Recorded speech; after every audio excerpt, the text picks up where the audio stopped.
பாக்குறதுக்கு நான் ரொம்ப ஸ்ட்ராங்கா இருக்கிற மாதிரி தெரியுதுல்ல? பட் ஒரு உண்மையை சொல்லிட்டா, ஐ எம் டயர்ட். சத்தியமாவே ஐ எம் டயர்ட். எல்லாரையும் எல்லாத்தையும் ஹேண்டில் பண்ணி பண்ணி பண்ணி ரொம்ப டயர்ட் ஆயிடுச்சு. ஆனாலும் ஸ்ட்ராங்கா தெரியுறல.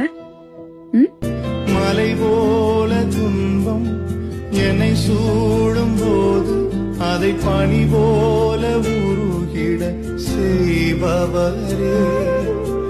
வெளிச்சம் தனிமையில் உருகும் மனிச்சம் கனவுதான் இதுவும் கலைந்திடும் என நெஞ்சில் நெஞ்சில் தினம் வருதே. இதுவும் கடந்து போகும்